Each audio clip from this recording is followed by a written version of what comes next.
फ़ौज़ु बिल्लाहि मिनश्शैतानिर्रजीम बिस्मिल्लाहिर्रहमानिर्रहीम अला इन्ना औलिया अल्लाहि ला खौफुन अलैहिम वला हुम यहज़नून।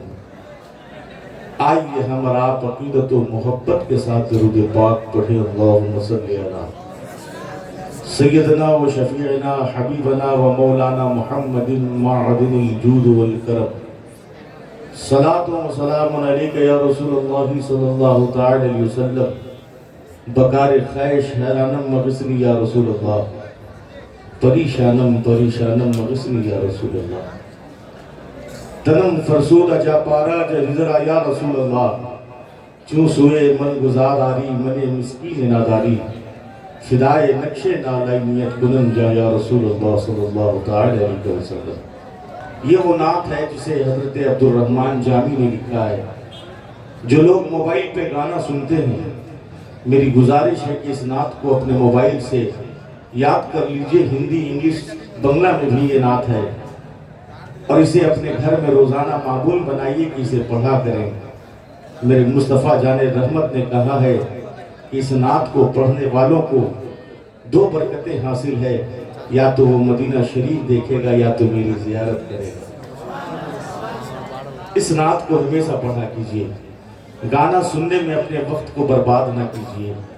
जिंदगी बड़ी कीमती है, उसे बचाइए, क्योंकि मौत आपके पीछे दौड़ रही है। समझ रहे हैं ना? आप मशीन से आवाज बढ़ाइए जितना बढ़ सके, मशीन से बढ़ाना है। अच्छे एक बात बताइए, हम सब यहाँ बैठे हैं, एक अल्लाह के वली की मोहब्बत में बैठे हैं। अरे बैठे हैं कि नहीं बैठे? थोड़ा जोर से बोलिए ना। थोड़ा दोनों हाथों को उठाकर कहिए या रसूल अल्लाह। थोड़ा बुलंद आवाज में कहिए या रसूल अल्लाह। हम यहाँ बैठे किस लिए? हम यहाँ क्यों आए? क्या जरूरत थी हमें आने की? चाहते तो कोई और भी घर के अंदर में फंक्शन कर लिया जाता, पर लोगों को बताने की जरूरत क्या थी? लोगों को इकट्ठा करने की जरूरत क्या है? हम यहां आए किस लिए? एक बात याद रखिएगा साहब, पूरे हिंदुस्तान की बात करता हूं मैं शाहजहांपुर भी गया हूं, जहां सरकार के दादा आराम कर रहे हैं। दिल्ली शरीफ से ज्यादा दूर नहीं है, बहुत नजदीक में है वो। मसौली शरीफ मेरा जाना होता है तो उसी रूट से मेरा जाना होता है। मगर एक बात आप पूरे हिंदुस्तान में तजुर्बे के साथ कह रहा हूं मैं, पूरी दुनिया मुसलमानों को टारगेट करके बैठी हुई है कि मुसलमान बड़ा लड़ाकू है, मुसलमान बड़ा दहशतगर्द है, मुसलमान सिर्फ लोगों को तकलीफें देने के लिए पैदा हुआ है। मुसलमानों पर ऐसा जुल्म किया जाए कि अजान बंद कर दिया जाए, मुसलमानों की दाढ़ी पे बात की जाए, मुसलमान खाता क्या है उस पे बात की जाए। मुसलमानों को टारगेट किया गया। आज आपने सोशल मीडिया पर देखा होगा कि कुछ लोग हॉस्पिटल के बाहर खाना खिला रहे हैं तो अपने धर्म का नारा लगवा रहे हैं कि मेरे धर्म का नारा लगाओ तब तुम्हें हम खाना देंगे। आपने सोशल मीडिया पे देखा होगा कि हॉस्पिटल के बाहर एक खातून है, एक लड़की है, खाना लेने के लिए गई। उसने कहा पहले मेरे धर्म का नारा लगाओ तब हम तुम्हें खाना देंगे। उस बेटी ने कहा था मैं भूखी मरना पसंद करती हूँ, पर किसी जात या किसी धर्म का नारा नहीं लगा सकती। तेरा काम गरीबों को खाना खिलाना है, खिला। आज लोग अपने काम करने का तरीका अलग कर लिए हैं। हर बात में नारा लगाना जरूरी नहीं है, मगर आओ इसी हिंदुस्तान के सरजमीन पर जो आताए मुस्तफा है, शहंशाह हिंदल वली है, जिन्हें दुनिया ख्वाजा गरीब नवाज कहते पुकारती है, अपने आस्थाने से रोजाना 30,000 लोगों को खाना खिलाते हैं। किसी का धर्म पूछ कर नहीं, किसी की जात देख कर नहीं, पप्पी जब भी खाना खिलाया है, चाहे वो अमीर हो चाहे वो गरीब हो, तो उसका दिल देख कर खाना खिलाते हैं, मजहब देख कर नहीं।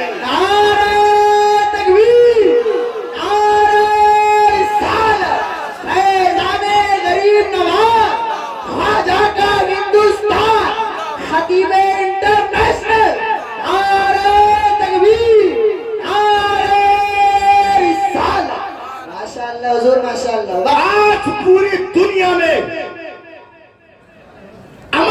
पैगाम का जो परचम लहराया है, इस आस्थाने पे आने वाला गैर मुस्लिम भी हो सकता है, पंजाबी भी हो सकता है, किसी और का मजहब का मानने वाला भी हो सकता है, जो इस आस्थाने पे आके अपना सर रखता हो, अपनी दिल की बात यहां आके सुनाता हो। सरकार मेरे बेटे नहीं है, दुआ कर दीजिएगा तो बेटा हो जाएगा। सरकार मेरी बेटी जवान है, करम फरमा दीजिएगा तो बेटी की शादी हो जाएगी। मैं पूछना चाहता हूं पूरे हिंदुस्तान के लोगों से, ये दरबार तो मुस्तफा जाने रहमत के गुलामों का है, ये दरबार तो सहाबा किराम के अस्मत रिसालत की उस पाकीज़ा दामन का है, जिन सहाबा ने खून बहाया है, जिन सहाबा ने अपनी कुर्बानी पेश की है, उस जात की निस्बत का ये दरबार है। मगर आने वाला कोई मुसलमान नहीं, आने वाला हर कोई मजहब का मानने वाला इस दर पे आता है। क्या उसे खुदा सोच करके आता है? क्या उसे ईश्वर समझ करके आता है? मैंने आने वाले से पूछा था, तुझे आके यहाँ मांग रहे हो, क्या तू उसे खुदा समझता है? उसने मेरे गिरेबान को पकड़ कर कहा था, मौलाना मेरा धर्म हिंदू है, मैं मजहब हिंदू का मानने वाला हूँ, मेरे ईश्वर कई है, मेरे देवता कई है, मैं हजारों मूर्तियों को पूजा करने वाला हूँ, मगर इस दरबार पे मांगने आया हूँ तो मैं खुदा समझ के नहीं आया हूँ, बल्कि मुस्तफा का गुलाम समझ के आया। जिंदाबाद जिंदाबाद, माशाअल्लाह। मैं इस दर पे इसलिए आया हूँ ताकि मुस्तफा के गुलाम है, और जब मुस्तफा के गुलाम के दरबार की ये शान है तो फिर मदीने वाले मुस्तफा का आलम क्या होगा, फिर बगदाद वाले शेख अब्दुल कादिर जिलानी का आलम क्या होगा। और फिर जरा दूर नहीं जाना है, हजरत शेख कलीमुद्दीन शाह रहमतुल्लाह अलैह, जरा जाओ उस दरबार पे। मैं तो नहीं जानता था कि हजरत यहाँ एक उनका सिलसिला यहाँ भी है, मैं पहली बार जाना, बड़ी खुशी हुई। मगर याद रखो सैयदों का एहसान पूरे हिंदुस्तान पर है। मैं तो चैलेंज के साथ कहता हूँ कि जिसे फतवा लगाना है लगा ले, मैं इस दर का कुत्ता था हूँ और जिंदगी भर रहूंगा। जिसे जो कहना है कह ले, क्योंकि मसलक के आला हजरत ने सिखाया यही है, हमें बताया यही है, हमें पढ़ाया यही है कि इश्क करना कैसे सादातों से है। जरा इनके दादा के मजार पे जाना, इनके दादा काबुल से आए थे। कहां से आए थे? कहां से आए थे? थोड़ा ऊंचा सवाब की नियत से बोले, जरा जोर से बोले। काबुल से आए थे। जिस वक्त आए थे वो 16 शताब्दी था, 1510 और 60 के बीच में आए थे। मुगलिया सल्तनत का दिग्गज बादशाह जिसे हम बाबर कहते हैं, उस दौर में था। उस दौर में सरकार हिंदुस्तान आए थे। समझ रहे हैं आप? ये कलीमी रंग ऐसे नहीं मिलता। अगर रंग बनाना है तो पक्का मुरीद बनना सीखो। पीर तो मिल ही गया, मुरीद बनोगे तब ना तुम्हें पीर मिलेंगे। अब सिर्फ कहोगे बहानाबाजी करने से थोड़ी ना होगा। अच्छा बात बताइए, मैंने तो अभी तकलीफ शुरू नहीं की, अभी शुरू करेंगे। मुझे 1 घंटा से ज्यादा बोलना है, पूरा वक्त लेके बैठा हूँ। अच्छा कितने लोग बैठे हैं यहाँ पे जिनके बेटे अभी अपने बेटों का शादी नहीं किया है? कितने लोग हैं? थोड़ा हाथ उठा के बता सकते हैं मुझे? आप लोगों से पैसा थोड़ी ना मांगेंगे भाई, मांगने के लिए आए क्या? बस 2 ही आदमी के बाल बच्चा, किसी के नहीं है। हाथ उठाए उठाए, हाँ उठाइए, थोड़ा हाथ उठाइए। मेरा भी एक बेटा है इसलिए उठा रहा हूँ। हाँ उठाइए, हाथ उठाइए। अरे चाचा उठाइए, जल्दी जल्दी गिरा कह रहे हैं आप?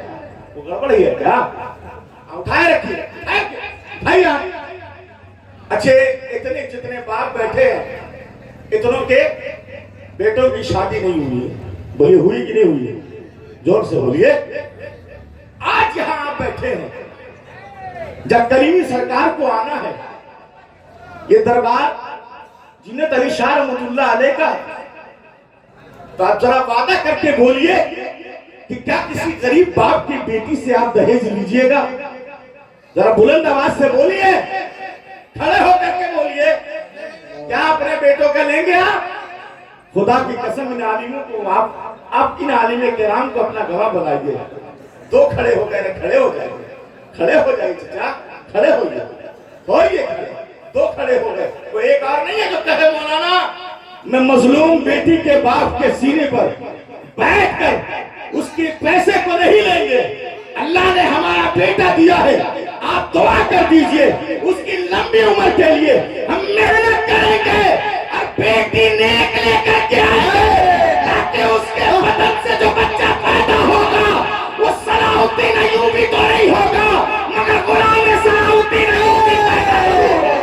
नारे तकबीर, नारे रिसालत, मसलके आला हज़रत फैज़ाने हुज़ूर मसऊद मिल्लत। नारे तकबीर, नारे रिसालत। खड़े हो जाइए। कितने लोग खड़े हो गए थे? कितने लोग? अरे खड़े होइए, आपका फायदा है, आपको नहीं पता है। 3 लोग, बस 4 लोग, सुभान अल्लाह। कोई और 5 लोग खड़े हो गए। आप, मैं भी, मेरा भी एक ही बेटा है। मैं आपको गवाह बनाता हूँ कि अपने बेटी की शादी करूंगा तो अपने दम पे करूंगा, लड़की वालों से 1 रुपया नहीं। बैठ जाइए। अल्लाह आपके बच्चों की उम्र में बरकतें अता फरमाए। आप पूरी दुनिया में ये मैसेज जानी चाहिए कि अहले सुन्नत वल जमात की स्टेजों पर कोई गवैया आके गाना नहीं गाता है, बल्कि इस मेंबर से पैगाम दिया जाता है ताकि कोई मजलूम बेटी को फांसी लगाने की जरूरत ना पड़े, किसी गरीब बाप को किसी दहलीज पे जाने की जरूरत ना पड़े, बल्कि ये सोच करके जाए कि अहले सुन्नत वल जमात के उलमा अपना किरदार अदा करते हैं और वो बेटियां जो आज के बारी अपने घरों में आंसू बहा रही है, इस बात की खुशी मनाए कि मेरा भी कोई चाहने वाला, हमें भी कोई बिहाने वाला, हमारे आलिम दीन ने हमारी मेहनत से हमारी बारात घर तक लगवा दी। चाहिए हमें, आप छेड़छाड़ एकदम मत कीजिएगा, ये चाहिए हमें ताकि हम अपना काम करें। अब जरा सोचो, अब आइए थोड़ा करीब आइए। ये सरकार के दादा आए कहां से? आए हैं काबुल से। कब आए हैं? बाबर के जमाने में आए हैं। बाबर के जमाने में एक बीमारी फैली थी जिसे मोहलिक बीमारी कहते हैं। सरकार जब वहां से आए थे तो अल्लाह ने सरकार के हाथ में, अल्लाह ने सरकार के अंदर एक क्वालिटी पैदा किया था। क्वालिटी कौन सी थी? सरकार के अंदर ये कमाल था कि कोई मर्ज, अगर कोई मरीज आ जाता जिसे कोढ़ी का मर्ज हो, सरकार उस पे हाथ फेर देते तो वो फौरन शफायाबी पा जाता। जिस बेटी को बेटा ना होता हो, पूरी दुनिया उसे बांझ करके फुकारती हो, सरकार उसके आंचल में फूंक मार देते तो साहिबे औलाद हो जाती। अगर किसी को चेचक की बीमारी हो जाए, आज भी किसी को हो जाए, तो शाह दरबार पर पहुंच जाइएगा, शाहजहांपुर जाइएगा, सरकार के आस्थाने की मट्टी लीजिएगा और जहां जहां हुआ है उसे मर लीजिएगा। खुदा की कसम, आज भी ये करामत जाहिर है सरकार के घरानों से कि आज भी कोई मरीज चला जाए अकीदे के साथ उस बारगाह में तो अल्लाह उसे शफायाबी अता फरमा देता है। ये कलीमी रंग है साहब, जरा चढ़ा कर तो देखो, ये कलीमी रंग है, इसे आजमा करके देखो। अहले बैत से सच्ची मोहब्बत रखो। इनके रगों में जो खून दौड़ रहा है वो खून, याद रखिएगा, कोई मामूली खून नहीं है। उस रगों में हजरत ज़ैनुल आबिदीन का खून दौड़ रहा है। ये घराना कोई आम घराना नहीं है, ये घराना कोई आसान घराना नहीं है। जानते हो क्यों? मैं पूरे चैलेंज के साथ बोलता हूँ, पूरी जिम्मेदारी के साथ बोलता हूँ। एक बात याद रखिएगा, आज पूरे अहले बैत पर एक खातून का बड़ा एहसान है जिसे दुनिया ज़ैनब कहते पुकारती है। मैं याद रखिएगा 10 मुहर्रम की वो शाम को जब खेमे जलाए जा रहे थे, जब खेमों में आग लगा दी गई थी, जरा रुक जाइएगा, जहन हाजिर रखिएगा मेरा बोलने का मकसद क्या है, मैं बोलना क्या चाहता हूँ। जरा सोचिएगा, जब खेमे जलाए जा रहे थे उस खेमे के अंदर में हुसैन की अमानत बीमार थी, उस खेमे के अंदर में दीन की अमानत बीमार थी, हजरत ज़ैनुल आबिदीन बीमार थे जो बिस्तर से उठ नहीं सकते थे।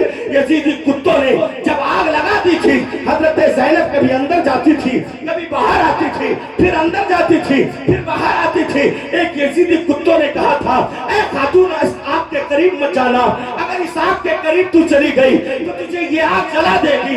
इतना खतरनाक आग है, इतना भीषण आग है, इस आग के करीब मत जाना, जलकर राख हो जाएगी। हजरत ज़ैनब ने कहा था, मुझसे दूर हो जाओ ऐ जहन्नमी कुत्ते, मेरे करीब मत आना।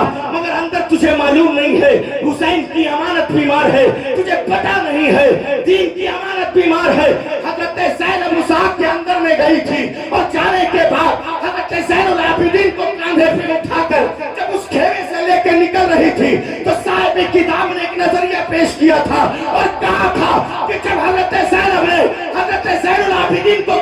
पे उठा लिया तो गोया के गौसे आजम को कांधे पे उठा लिया, गोया के खाजा गरीब नवाज को कांधे पे उठा लिया। और कयामत तक जितने सादात आते रहेंगे हजरत ज़ैनब अपने कांधे पे उठाएंगे।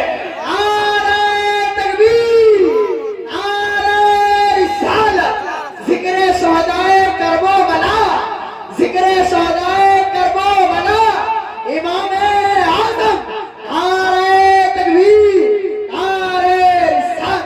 जितने सादात आते रहेंगे, जितने सादात आते रहेंगे, हजरत ज़ैनब उसे अपने कांधे पे उठाए रखेगी। बड़ा एहसान है सैयदों का, बड़ा एहसान है। आज के कुछ चंद मौलवी सोचते हैं कि मैंने दीन का काम किया है, वो गलतफहमी के शिकार हो गए हैं। उन्हें बताना चाहिए कि सादातों की कुर्बानी सिर्फ दीन के लिए नहीं बल्कि मुल्क हिंदुस्तान के लिए भी किया है। मैं अभी कुर्बानियां बता रहा हूं, फिर आगे इश्क करना भी बताऊंगा कि इश्क करना कैसे है, सादातों से प्यार किया कैसे जाता है। दीन की जरूरत पड़ी तो हुसैन ने घर घटाया, दीन की जरूरत पड़ी पूरा खानदान दे दिया। सैयद सिर्फ करबला में नहीं बल्कि जब जब दीन के साथ साथ जब जब अपने कौम की भी जरूरत पड़ी है तो सैयदों ने अपना खून दिया है। कोई नहीं भूल सकता उसी मुरादाबाद के अंदर में, उसी मुरादाबाद के अंदर में सैयद किफायत अली काफी को कौन भूल सकता है, कौन भूल सकता है। शायद आप भूल सकते हो मगर अहले सुन्नत वल जमात के उलमा नहीं भूल सकते हैं। जरा देखो सैयदों ने सिर्फ दीन नहीं बचाया बल्कि मुल्क हिंदुस्तान में भी खून की जरूरत पड़ी है तो सैयदों ने अपना खून दिया है। मैं पूरे चैलेंज के साथ बता रहा हूँ, जरा जानो सैयद किफायत अली काफी कौन है, कौन है। जब मुरादाबाद के सरजमीन पर अंग्रेजों ने उन्हें गिरफ्तार किया था और कहा था कि सैयद किफायत अली काफी को फांसी लगाया जाए, रमजान का महीना था, रमजान के महीने में फांसी का हुक्म दिया था। आप जेल खाने के अंदर थे, आपने रोजा रखा हुआ था, 12 बजे दिन आपको चौराहे पे लाया गया था। 12 बजे दिन मुरादाबाद के चौराहे पे जब लाया गया था, अंग्रेज लीडर ने कहा था, ऐ मौलाना तेरी कोई ख्वाहिश है तो बताओ, हम पूरा कर लेंगे, हम तेरी ख्वाहिश को पूरी करेंगे। सैयद किफायत अली काफी ने कहा था, मेरा जो खानदान है वो हमेशा दीन के लिए लड़ता रहा है, जब जब खून की जरूरत पड़ी है मेरा खानदान देता रहा है। आज मुल्क हिंदुस्तान को खून की जरूरत पड़ी है, आज वो बेटा भी खून देने चला आया है।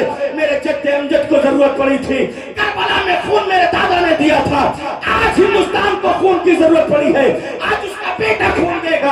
अंग्रेजों ने कहा था अगर कोई जरूरत है, अगर कुछ मांगना है मांग लीजिए। आपने कहा था मुझे कुछ नहीं मांगना है, मुझे कलम और कापी ला करके दो, मैं नबी के शान में कुछ शेर लिखना चाहता हूँ।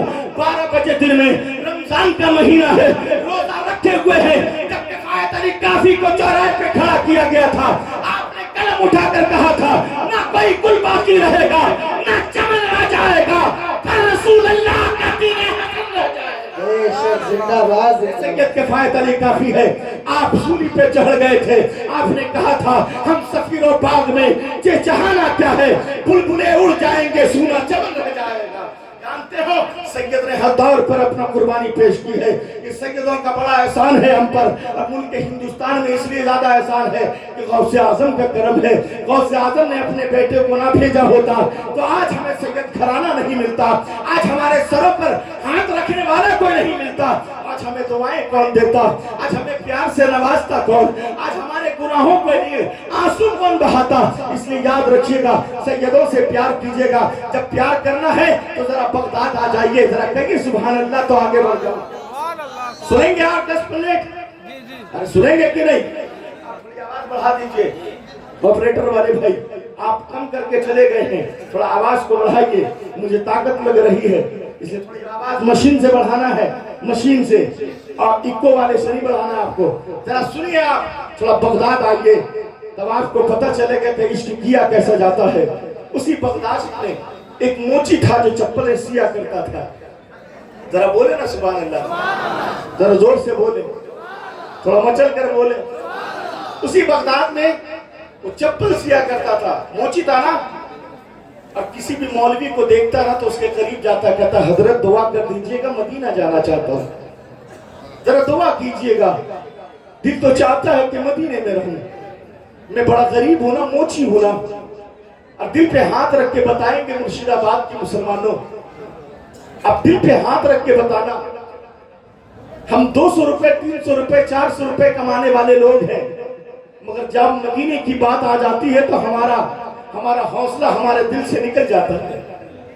दिल तो चाहता है कि हम भी मदीने चले जाए, दिल तड़प उठता है। अपने मौलवी साहब से करीब गया, कहने लगा हुजूर दुआ कीजिएगा, मैं मदीना जाना चाहता हूँ। हजरत ने दुआ फरमा दी, अल्लाह करम फरमा, ये गरीब है मदीना देखना चाहता है। अपने बेटों से कहने, अपने बेटियों से कहने लगा, कहने लगे सुन एक वक्त का खाना कम खाना, पैसे इकट्ठे करने क्योंकि मुझे मदीना जाना है। पैसे इकट्ठे करेंगे, जानते हो 1 साल नहीं 2 साल नहीं पूरे 8-9 साल पैसे जमा किया। एक आना बचाता रहा, एक वक्त का खाना कम खाता था, एक वक्त चूल्हा घर का नहीं जले, बेटियां एक वक्त भूखी रह जाए, पैसा इकट्ठा करता रहा। 8-9 साल लग गए उसे पैसा जमा करने में। जब पैसा जमा हो गया ना तो अपनी बीवी से कहने लगा सुन पैसा इकट्ठा हो गया, अब तो दिल करता है मदीना चला जाऊं। 8 साल मैंने कैसे गुजारी है मेरा दिल जानता है। जब भी रात आती है तो गुंबद खजरा का ख्याल आ जाता है, जब भी रात आती है आंसू टपक पड़ते हैं, तकिया भीग जाता है, बिस्तर से चीखने की आवाजें आने लगती है, दिल फट जाता है। दिल तो करता है यार मदीना कब पहुंच जाऊं।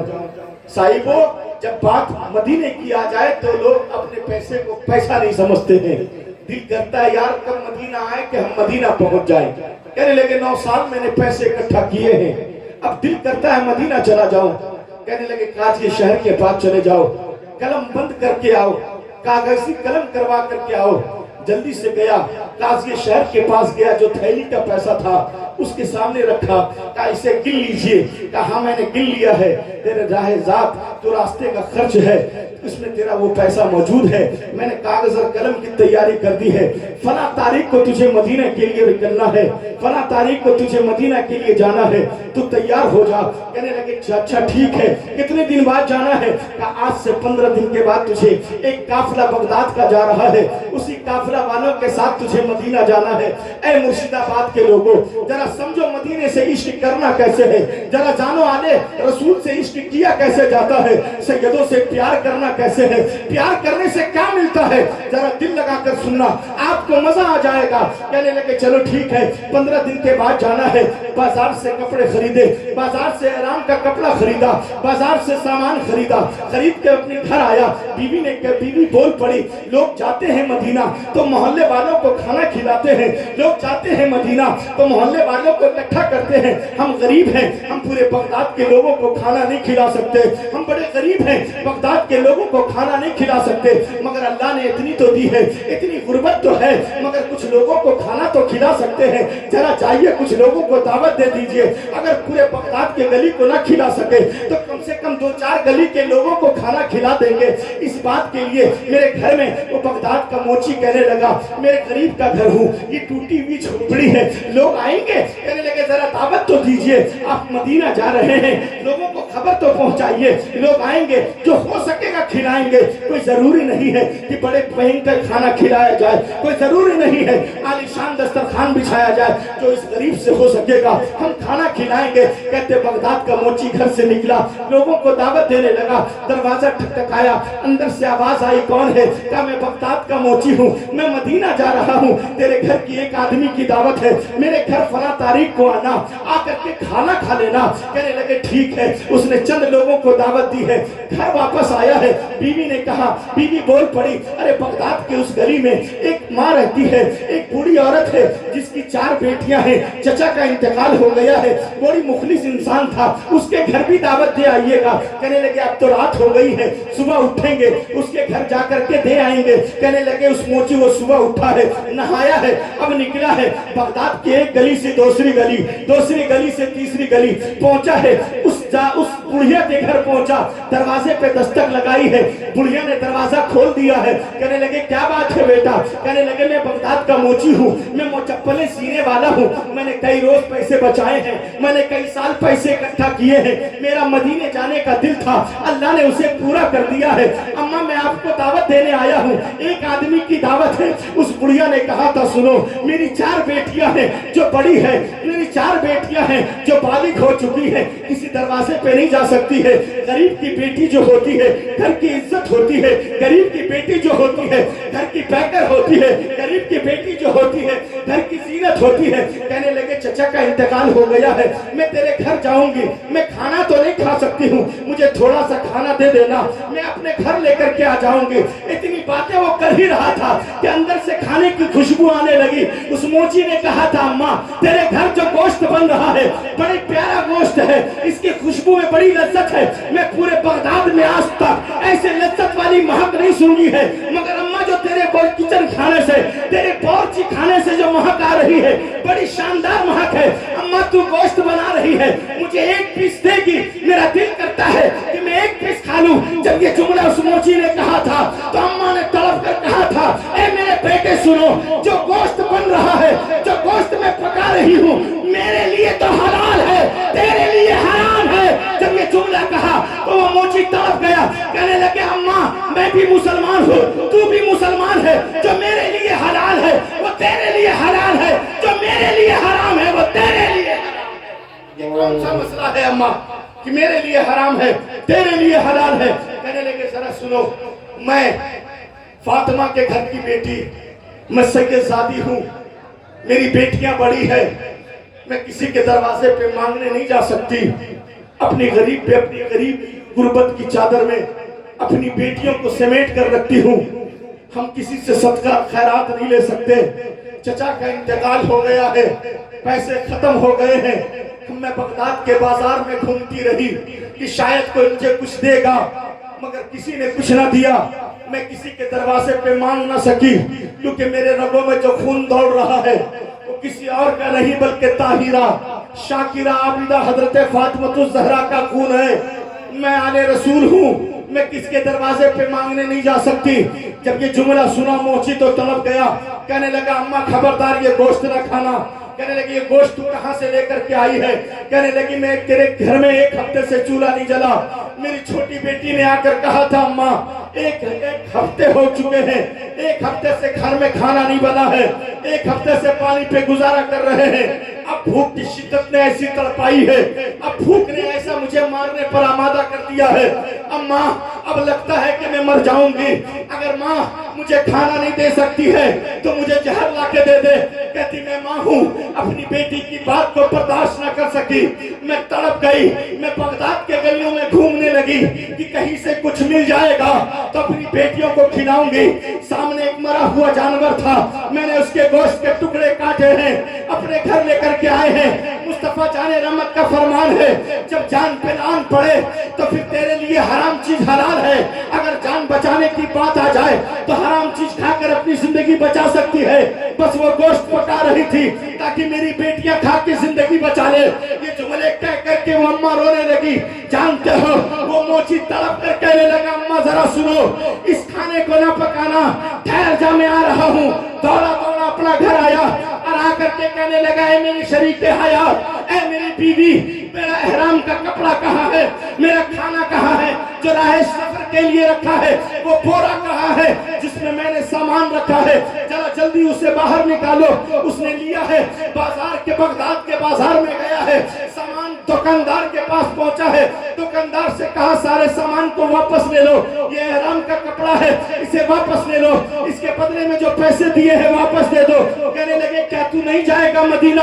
तू तो मदीने के लिए रोता था, मदीना जाने के लिए तड़पता था। कहने लगा नहीं यार, अब मदीना बाद में जाऊंगा, मगर पहले मुस्तफा जाने रहमत की बेटी भूखी रह जाए और एक मोची मदीना जाए। अगर मुस्तफा ने पूछ लिया कि मेरी बेटी भूखी थी तू मदीना क्यों आया है तो क्या करोगे? नारे तकबीर, नारे रिसालत, ज़ाते मुस्तफा, अहले बैते मुस्तफा, नारे तकबीर, नारे रिसालत, खतीब अहले सुन्नत। कहने लगे ना, वो कहने लगा अगर मुस्तफा मदीने वाले मुस्तफा ने पूछ लिया तो क्या चेहरा दिखाऊंगा। कहने लगे ला मेरा कोई काम है, मैं नहीं जाता, बाद में जाऊंगा, तेरा काम है सामान वापस करना, कर। कहने लगे क्या करना है। कहने लगे इसके बदले में मुझे आटा दे दे, इसके बदले में मुझे जौ का आटा दे दे, इसके बदले में मुझे गेहूं दे दे, इसके बदले में मुझे सिरका दे, मुझे खजूरें दे। कहने लगे सारा सामान लिया, घर का पूरा खर्चात 1 महीने का खरीदा, जितने उस गरीब के पास पैसे थे अपने कांधे पे लादा। और फिर जानते हो उस ज़ईफा के घर उस बुढ़िया के दरवाजे पे गया, दरवाजा ठकठकाया, अंदर से अम्मा आई। कहने लगे क्या बात है बेटे। कहने लगे अम्मा गोश्त फेंक दे, ले तेरे 1 महीने का सामान लेकर के आया हूँ।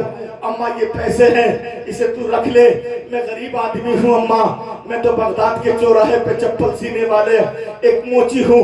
अपनी बेटियों से कहना इसके लिए दुआ करे, मेरा दिल करता है मदीना जाने को, मैं मदीना जाना चाहता हूँ, अपने जद्दे अमजद के बारगाह में दुआ कर दे। उस बुढ़िया ने कहा था, उस अम्मा ने कहा था अल्लाह तुझे मदीने की हाज़िरी नसीब फरमाए।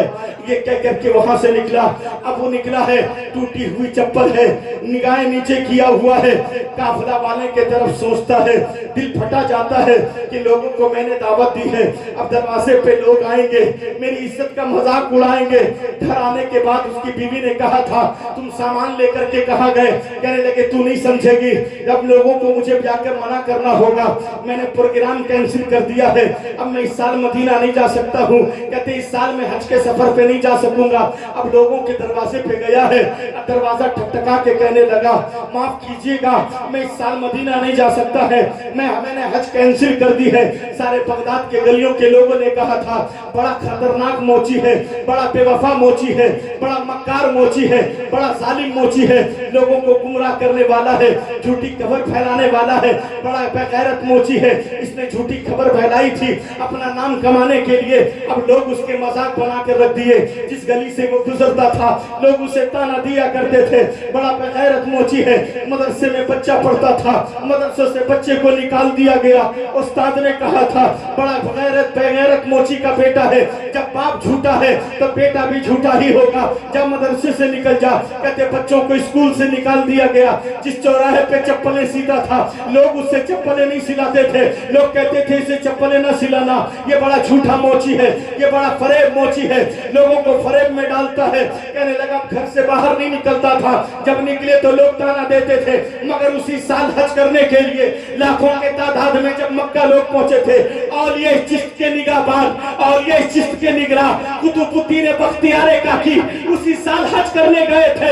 जब खाने काबा में आपने भीड़ देखी और देखने के बाद आपने दुआ की थी ऐ मेरे परवरदिगार इतने लोग हज करने आए हैं, क्या अल्लाह ने से परवरदिगार इतने लोगों का हज कबूल हो गया है। तो गैब से आवाज आई थी ऐ कुतुबुद्दीन सुन, इतने लोग जो हज करने आए हैं, जो खाने काबा में तवाफ कर रहे हैं, मैंने सबके हज को कबूल कर लिया है। जब ये जुमला हजरत बख्तियार काकी ने सुना है तो रब के हुजूर में सजदा करने कर कहे थे ऐ मेरे परवरदिगार तूने कौन सी अदा पसंद की है जो इतने लोगों का हज कबूल कर लिया है। तो खाने काबा से आवाज आई थी ऐ बख्तियार काकी सुनो, वो एक बंदा है जिसके वजह से मैंने सबों के हज को कबूल कर लिया है।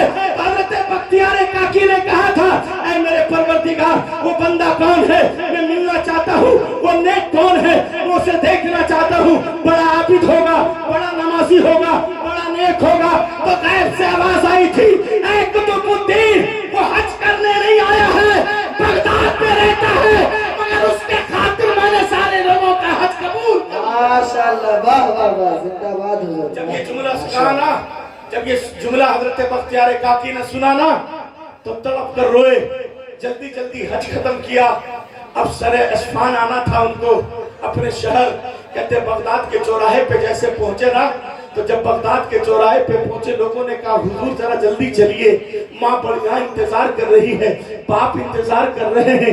बड़ी साल के बाद अपने वतन आए हैं। कहने लगे यार घर बाद में जाऊंगा, अपने वतन बाद में जाऊंगा, मगर पहले मुझे एक आदमी को तलाश करना है जो बगदाद का मोची है, मुझे उसे तलाश करना है, मुझे उससे बगैर मिले मैं जा नहीं सकता हूँ। जब इतना जुमला सुना है, आपने बगदाद के लोगों से पूछा था यहाँ मोची नाम, यहाँ बगदाद का मोची कौन है जो बड़ा मशहूर मोची है। लोगों ने कहा था हुजूर उस जालिम के बारे में मत पूछिए, बड़ा झूठा आदमी है, अफवाहें फैलाता है। कहने लगे मुझे घर बतलाइए, मुझे बातें ना सुनाइए। हजरत बख्तियार काकी को लोगों ने कहा इस गली के बाद उस गली में मकान है, आप उस गली में चले जाइए। जब आप गए थे एक 9 साल का बच्चा दरवाजे पे खड़ा था। आपने पूछा बेटे बताओ बगदाद का मोची का मकान कहाँ है। उस बेटे ने कहा था क्या काम है। कहने लगे पता बताओ। काम मैं तुम्हें नहीं बता सकता हूँ। उस 9 साल के बेटे ने हजरत बख्तियार काकी के हाथ को पकड़ कर कहा था हुजूर उसी मोची का बेटा हूँ, मैं बड़ा शर्मिंदा हूँ। जब मेरा बाप गली से निकलता है लोग उसे गाली देते हैं, जब वो गली से निकलते हैं लोग उसे ताना देते हैं। आज कोई मेरे बाप को इज्जत से पुकारा है, आज कोई मेरे बाप को खोजने के लिए आया है, मैं उसी गरीब मोची का बेटा हूँ। जब ये जुमला कहा है हजरत बख्तियार काकी ने उस 9 साल के बेटे के आंख के आंसू को पोंछे हैं और कहने लगे चल अपना घर बता। अब जैसे दरवाजे पे पहुंचे हैं, दस्तक लगाई है, अंदर से आवाज आई है कौन। आपने कहा मैं बख्तियार काकी हूँ। कहने लगे हुजूर क्या काम है। क्या तुझसे मिलना बड़ा जरूरी है। कहने लगे आपके साथ कितने लोग हैं। कहने लगे मेरे साथ तो 50 लोग हैं। आपने कहा नहीं हुजूर अगर मिलना है तो एक ही आदमी अंदर आइए, ताकि लोग मुझे ताना देते हैं, लोग मुझे गाली देते हैं, मैं जिल्लतो खार हो चुका हूँ, मेरा जीना दो भर हो चुका है, मैं बगदाद की गलियों में नहीं निकलता हूँ, अगर आपको अंदर आना है तो आ जाइए। ये जुमला कहा है, आपने दरवाजा खोल दिया है। जब मोची ने दरवाजा खोला है बख्तियार काकी अंदर गए हैं। जब अंदर दाखिल हुए हैं आपने सीने से लगाया है, लगाकर हाथ चूमा है। जब ये देखा है आपने कहा हुजूर, आपने कहा हुजूर जो औलिया चिश्त की निगाहबान है, जो ख्वाजा खाजगा के खलीफा है, आप मुझे सीने से लगा रहे हैं। कहने लगे चल बता तूने तेरा अमल कौन सा है, तेरी नेकी कौन सी है, तुझे पता नहीं है तेरे अमल के बिना पर आज कई लाख लोगों के हज कबूल हो गए हैं। कहने लगे मैं तो बड़ा जाहिल इंसान हूँ, मुझे नमाज की नीयत नहीं आती है, मुझे सना पढ़ना नहीं आता है, मैं तैयार पढ़ना नहीं जानता हूँ। मगर कहने लगे नहीं बता तूने कौन सा अच्छा काम किया है। कहने लगे हुजूर ये मेरा राज है, मैं आपको नहीं बताना चाहता हूँ। हजरत बख्तियार काकी ने कहा था तुझे बताना पड़ेगा तेरा राज क्या है। कहने लगे जब सुनना चाहते हैं जरा सुन लीजिए। इसी बगदाद में एक खातून है जो सैयदजादी है, वो जानते मरे के गोश्त को पका रही थी, मुझे गवारा ना हुआ, मैंने सारे मेरे हज का जो सफर का सामान था मैंने सारा बेच दिया है और बेच के सारे पैसे उस खातून को दे दिया है। कहा मैंने बस इतना सा काम किया है। हजरत बख्तियार काकी ने कहा था ऐ मेरे मोची मेरे सीने से लग जा, तेरे इश्क करने का तजुर्बा अलग है, तेरे इश्क करने का नजरिया अलग है। तूने मेरे आका के खानदान की बेटी की इज्जत की है, अल्लाह ने इतना बड़ा एजाज अता किया है। आपने उस मोची के हाथ को पकड़ा है, पकड़ के बगदाद के चौराहे पे लेकर गए और कहने लगे लोगों सुनो आज के बाद इसे गाली मत देना, आज के बाद इसे ताना मत देना कि वो मोची है जिसने आले बैत के बेटियों से प्यार किया है। तो अल्लाह ने ये सिला अता किया है कि इस साल जितने लोग हज पे गए अल्लाह ने सबका हज कबूल किया। नारे तकबीर, नारे रिसालत, ज़ाते मुस्तफा, अहले बैते मुस्तफा, नारे तकबीर, नारे रिसालत। माशाअल्लाह माशाअल्लाह, जिंदाबाद। हम तो सोच रहे थे कि आप लोग क्या पता नहीं 100 का नोट चलता है कि नहीं चलता। हम बड़ा टेंशन में थे, मेरा बीपी बढ़ रहा था, कितना घमा घमी हो रहे हैं, कोई आ ही नहीं रहा है। अब उधर से आएगा नहीं, तो से माल बहुत है मेरे पास, हम माल बहुत लेके आए हैं। आप उधर से कम कर दीजिएगा तो हम भी इधर से कम कर देंगे, हम भी बहुत चालाक आदमी हैं, है ना। अब कुछ आए थे एक नौजवान 10 का नोट मामून भाई को दे देंगे। हाँ 10 का नोट हमको मत दीजिएगा, डॉक्टर में भी क्वालिटी होता है भाई, तो फिजिशियन होता है, कोई हार्ट सर्जन होता है, उसी हिसाब से आइएगा यहाँ, है ना, समझ के आना है। जरा आप मुस्कुरा लिए हैं तो थोड़ा दोनों हाथों को उठा कर कहिए या रसूल अल्लाह, थोड़ा बुलंद आवाज से कहिए या रसूल अल्लाह, थोड़ा मचल कर कहिए या रसूल अल्लाह, अपने बस्ती में कहिए या रसूल अल्लाह। आप सुनेंगे ना 10-15 मिनट की खत्म कर दे, कितना देर सुनेंगे। तो प्लास्टिक का फेफड़ा लेके थोड़ी ना आना है, पीछे से कह रहे 1 घंटा। अरे भाई प्लास्टिक का नहीं है तो मेरा नंबर ले लीजिएगा, मेरे घर वाले को फोन कर दीजिएगा और कह दीजिएगा कि मौलाना साहब 2 घंटा तकरीर किए और बेहोश हो गए हैं।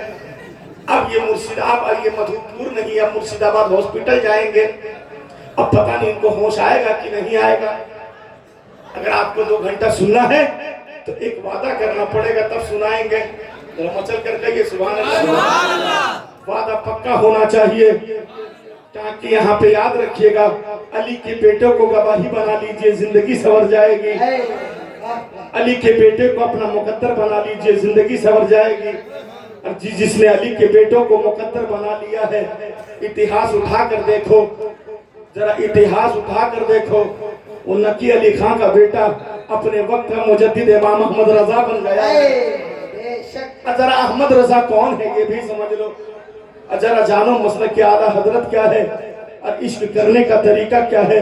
वही आला हजरत है, वही आला हजरत है जो सदरुल अफाजिल है, मुरादाबाद नईमिया है।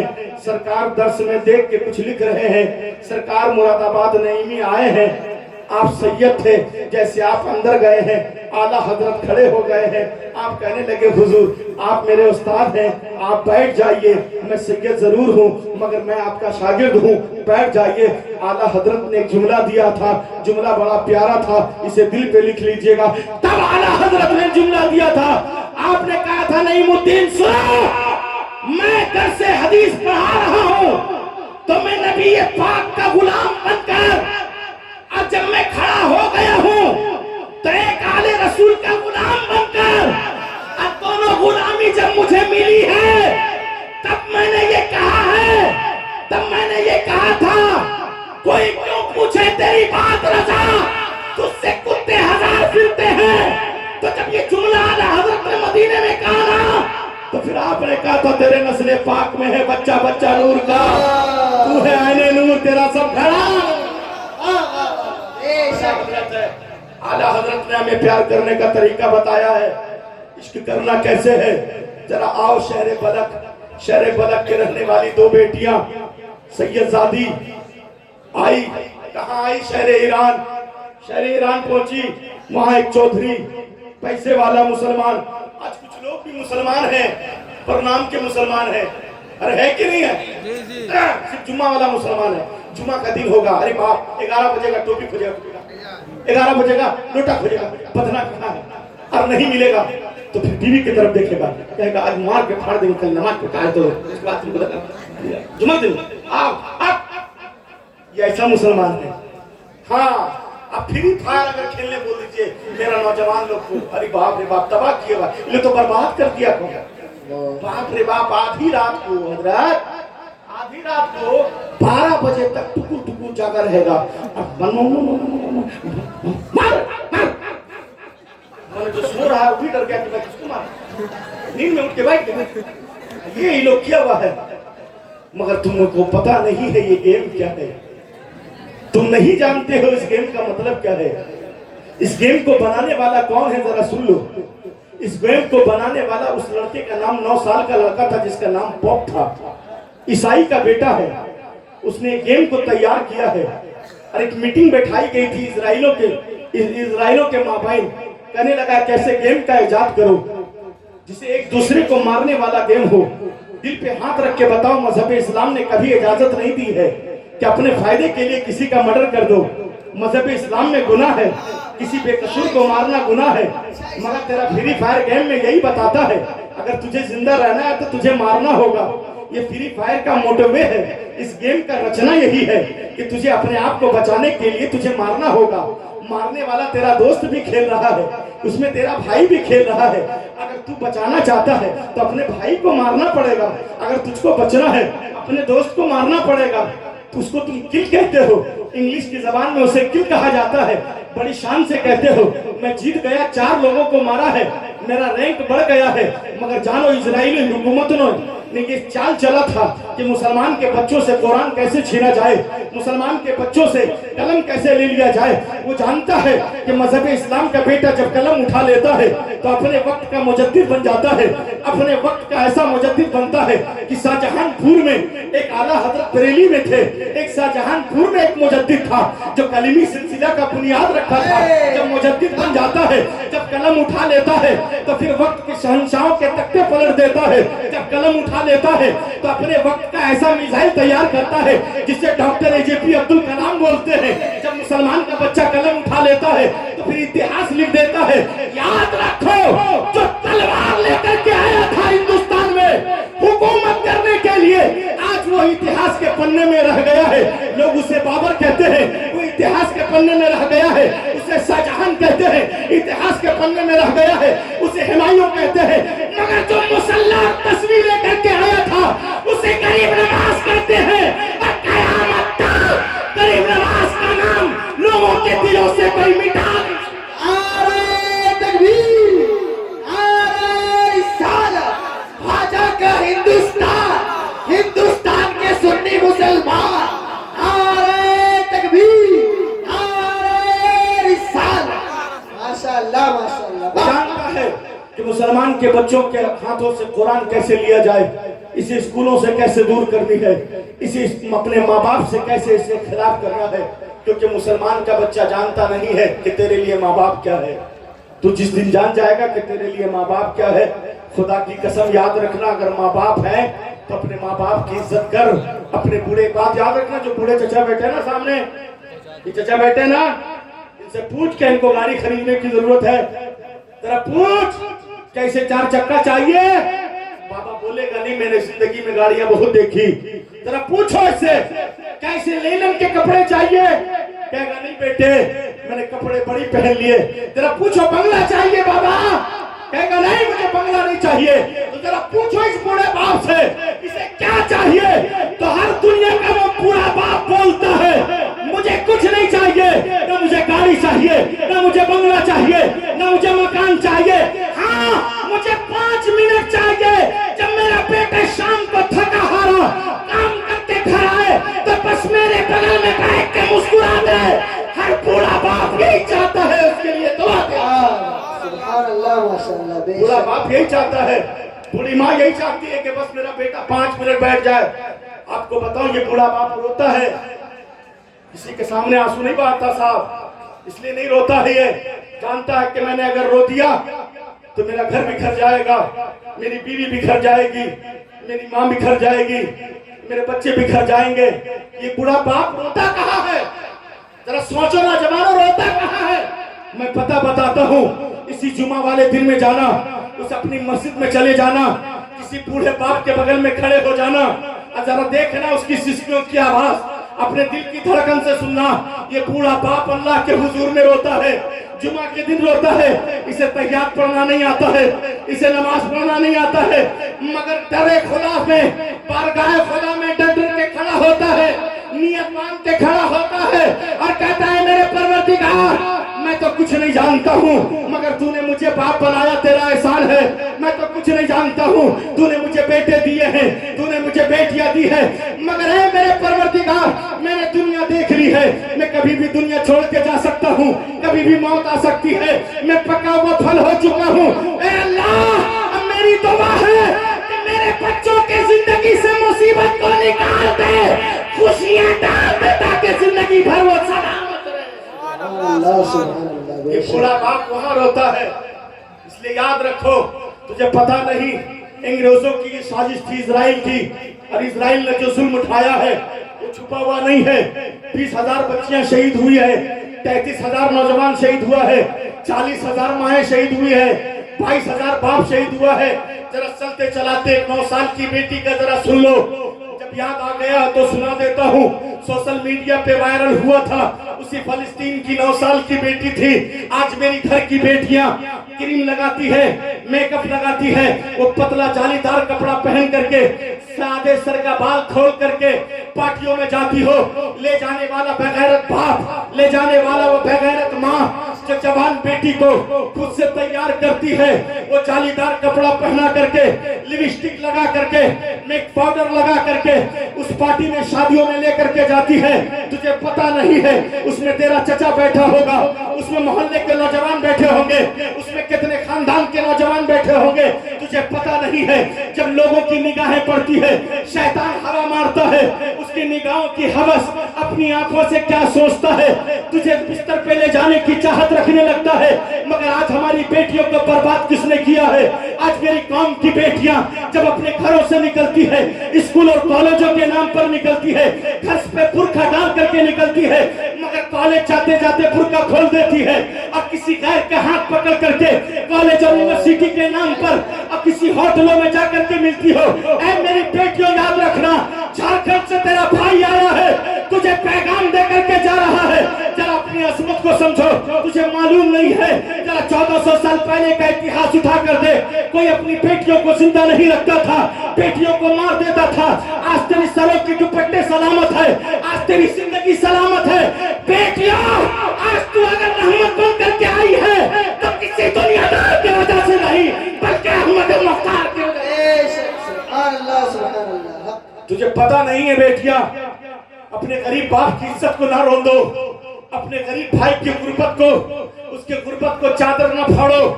तुम किसी से इश्क ना लगाओ, तुम जब इश्क लगाती हो तुमने मोहब्बत को बदनाम कर दिया, पाकीज़ा मोहब्बत को बाजार में बेहयाई रंग में पीस कर रख दिया। तुम एक बिस्तर पर सोने के नाम को मोहब्बत कहते हो, तुम मोबाइल पे आई लव यू लिख करके कहने के नाम को आई लव यू लिख करके मोहब्बत कहते हो। मोहब्बत आई लव यू का नाम नहीं है, मोहब्बत किसी नौजवान लड़के को होटल में मिलने का नाम नहीं है। इश्क करना है तो मैं इश्क बताता हूँ, इश्क करने कैसे जिया जाता है। अगर इश्क सीखना है तो हजरत वैसे करनी से सीखो। इश्क किया कैसे जाता है? इश्क ऐसा हो कि मेरे आका का एक दांत टूटा था, हजरत वैसे करनी ने सारी दांतों को तोड़कर बचाया था। इश्क करना है तो नारे तकबीर, नारे रिसालत, आशिके मुस्तफा, आशिके मुस्तफा, नारे तकबीर, नारे रिसालत। तुझे कहीं नहीं जाना है, किसी मजार पे जाने की इजाजत नहीं है मेरी बेटियों। मगर सुन, अल्लाह ने तुझे रहमत बनाकर भेजा है। अपनी क्वालिटी को समझो, अपने आप को समझो। जब तेरे पेट से बच्चा पैदा होता है, उस बच्चे के लिए अल्लाह ने तेरे कदमों के नीचे जन्नत डाल दी है। जरा समझना तू है कौन। सुनो, जब तेरा बाप बीमार हो जाए, तेरा भाई बीमार हो जाए, तेरे शोहर का कारोबार न चलने लगे, किसी बाबा पापा जाने की जरूरत नहीं है। हाँ, तुझे एक काम करने की जरूरत है। वो जरूरत यह है कि किसी कोने पे चली जाना, वजू बनाना, मुसल्ला बिछा लेना। मेरे सरकार गौसे आजम ने कहा है कि जो बेटी किस मुसल्ले पर खड़े होकर के 2 रकात नफिल नमाज पढ़ लेती है और वहां से गौसे आजम को वादा याद करती है, गौसे आजम वादा करते हैं कि वो बेटी मुझे एक मरतबा पुकारेगी, गौसे आजम उसे 100। इसलिए बेटियों, ये होटलों में जाना छोड़ दो। तुझे पता नहीं ये नौजवान भी कम नहीं है। आज मेरी कौम की बेटी डॉक्टर नहीं बन पाई, आज मेरी कौम की बेटी आईपीएस अफसर नहीं बन पाई, आज मेरी कौम की बेटियां लॉयर नहीं बन पाई। इसके जिम्मेदार ये नौजवान है, इसके जिम्मेदार ये नौजवान है। एक गरीब बाप अपनी बेटी को नहीं पढ़ाना चाहता है। वो जानता है कि मेरी बेटी बड़ी हो गई है, मेरी बेटी अगर कॉलेज जाएगी इश्क की आग में जल जाएगी, मैं गरीब हूँ, मेरी इज्जत तार हो जाएगी। आज मेरी बेटी लॉयर क्यों नहीं बन पाई? आज मेरी बेटी डॉक्टर क्यों नहीं बन पाई? आज मुर्शिदाबाद के इस मोहल्ले से कोई आईपीएस बनकर क्यों नहीं आई? अगर आईपीएस बनकर के आ जाती तो शहजादे इस्लाम की बेटी, मजहब इस्लाम की शहजादी जब डॉक्टर बन के निकलेगी, मजहब इस्लाम की शहजादी जब आईपीएस बन के निकलेगी। आज कुछ लोग थाना जाने से डरता है, हर कोई पुलिस के पास जाने से डरता है, मगर कोई बेटी थाना जाने से नहीं डरेगी। जब मुसलमान की बेटी आईपीएस बनेगी तो वो जानेगी कि ये मेरी बहन है, मेरा इंसाफ किया जाएगा, मेरी इज्जत नहीं लूटी जाएगी। नौजवानों ने कम आफत नहीं किया है। मेरी कौम की बेटियां स्कूल जाती है, ये नौजवान गाड़ी लेके पीछे पीछे जाता है, उसे लव लेटर देता। पहले तो लव लेटर चलता था, अब मोबाइल चल गया है। 15,000 का मोबाइल छुपा के देता है, कहा रख लो, बाप का हराम की कमाई है, बाप का पैसा है, अपने गर्लफ्रेंड को मोबाइल दिया। कितना बेशर्म नौजवान है। कॉलेजों के बाहर मेरी कौम की बेटियों को छेड़ने वाला ये मुसलमान खुद को मुसलमान कहता है। तुझे पता नहीं है मजहब इस्लाम की शहजादी है, तेरी ये मोमिन बहन है। याद रखो, मदीने वाले मुस्तफा ने इरशाद फरमाया है, सहाबा सुनो, किसी यतीम बेटी के सर पे हाथ रख दोगे तो मुस्तफा जाने रहमत वादा करता है, कल क़यामत के दिन वो भी बख्शा जाएगा, उसका खानदान। किसी की इज्जत बचाओगे तो मुस्तफा जाने रहमत कल क़यामत के दिन तेरी इज्जत बचाएंगे, तुझे जन्नत लेकर के जाएंगे। जरा सुनो, शहर बलद की रहने वाली वो बेटियां, सैयदों से प्यार करना कैसे है, अहले बैत से मोहब्बत कैसे करनी है। मैं तो अहले बैत के दर का कुत्ता हूँ। जब सैयद खड़े हो जाए तो आप खड़े हो जाओ, सैयद जितना देर बैठे रहे तो आप खड़े रहो। सैयद अगर डांट दे, अगर किसी सैयद ने तुझे डांट दिया तो खुदा की कसम समझो कि मेरा मुकद्दर चमक गया है। सैयदों की डांट में बड़ा प्यार रहता है, ये मत सोचना। आज तो सिलसिला की बड़ी मारा मारी है, लोग सिलसिला के लिए हजरत मारा मारी लगा हुआ है, वो मेरा पीर है, वो उसका पीर है, वो फलाना पीर है। आज तो अपना अपना बोर्ड लेके सब घूम रहा है, ये मेरा पीर है, वो मेरा पीर है, ये मेरा पीर है, वो मेरा पीर है। मगर याद रखो, एक आले रसूल पीर सिर्फ उसका नहीं बल्कि पूरी दुनिया का पीर हो। सुभान अल्लाह। याद रखना, इसे सच्चा मान के चलो। जानते हो शहर बलक की वो औरत कहाँ आई? शहर ईरान आई, एक मुसलमान के दरवाजे पे। आज का मुसलमान फकीर को 10 रुपया देगा, अगर कोई मांगने के लिए आ जाए और कह दे कि मुझे बहन की शादी है, तो उससे पूछेगा तुम कहाँ से आया है, उससे पूछेगा कागज लाया है, बोल हाँ, बोल इसमें मोहर कहाँ है, इसमें नाम कहाँ लिखा है, इसमें सिग्नेचर कहाँ है, इसमें नंबर कहाँ है, फोन करके पूछेगा। हाँ, 10 रुपया नहीं देगा, उसका पूरे खानदान का पता लगा लेगा। जी जी बेशक। अल्लाह ने आपको दौलत दिया, आपसे पूछा तूने मेरा कौन सा काम किया है? अल्लाह ने आपको खूबसूरती दी, आपसे पूछा क्या काम किया है? तो किसी गरीब को 5 रुपया देने में इतना सवाल क्यों करते हो? अगर देना है तो दो, अगर वो झूठ बोलेगा वो समझेगा, रब जाने वो जाने, अपना काम है देना ताकि गरीबी की गुर्बत मिट जाए। अगर वो दुआ दे दे, अगर झूठा ही देगा, अल्लाह तुझे उसका अजर अता फरमाएगा। सवाल ना किया करो, अगर आ जाए तो उसे दे दिया करो।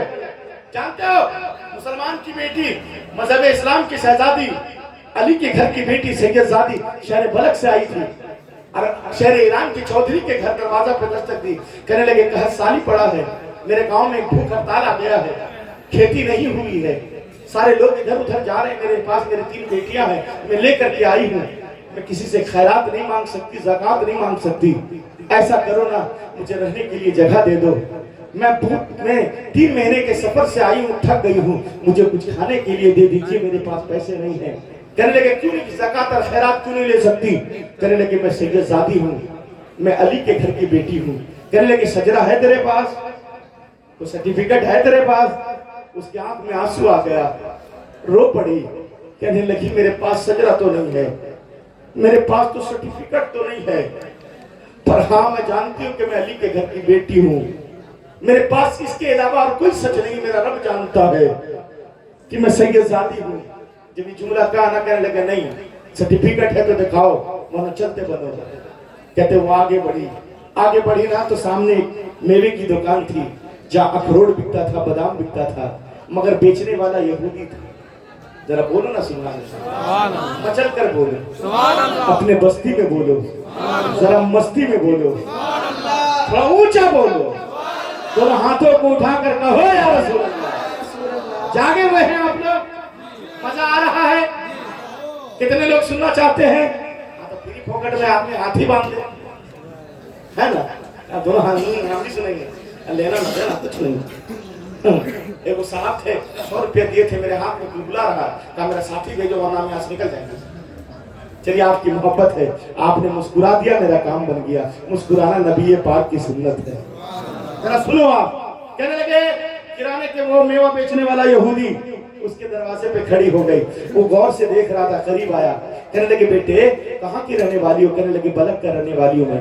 कहने लगे तेरा चेहरा बताता है कि तू कोई आले खानदान के रहने वाली है, तेरा चेहरा बता रहा तू किसी कबीले के रहने वाली है, तेरा चेहरा बताता है कि तू कोई नेक घर की बेटी है। कहने लगे बेटा बता तेरा कबीला कौन सा है? कहने लगे मेरा कबीला सैयदों का कबीला है। कहने जब नाम सुना ना सैयदों का, यहूदी था, सैयदों का नाम सुना ना तड़प कर उठ गया। कहने लगे पैसा लेंगे बेटा? कहने लगे मैं ज़कात और खैरात नहीं लेती, इतना सुनना था। कहने लगे ठहर जा बेटा ठहर जा, यहीं पे खड़ी रहना, मैं अंदर से आ रहा हूँ। अपने बीवी के पास गया। कहने लगा यार आज जिंदगी ने करवट ली है, आज नसीब जागने वाला है, तू यहूदी है मैं भी यहूदी हूँ। मैंने अपने किताब में पढ़ा है जो मजहब इस्लाम के पैगंबर है उसकी खानदान की जो बेटियां हैं किसी से ज़कात और खैरात नहीं लेती है, किसी को अगर कुछ दिया जाए तो ऐसे वो नहीं लेती है। कहने लगे यार मैंने सुबह ही अपनी किताब में पढ़ा था, मगर मैंने देखा है उस बेटी का चेहरा देखा है तो मुझे खुदा याद आ रहा है। उस बेटी के चेहरे को देखा है, ऐसा लगता है किसी पाक दामन की बेटी है, किसी पाक दामन से होकर के आई है। इतना कहना था। कहने लगे कमरे को साफ करो, जल्दी जल्दी चादर बिछाओ, मैं उस बेटी को लेकर के आ रहा हूँ। हाथ बांध कर खड़ा हो गया। कहने लगे बेटा चल मेरे घर पे बैठ जाना। वो कहने लगे आपका जात आपका कबीला क्या है? कहने लगे यार मैं तो यहूदी हूँ। कहने लगा बेटा मैं तो यहूदी हूँ, मुझे नहीं पता मुसलमानों को कैसे वेलकम किया जाता है,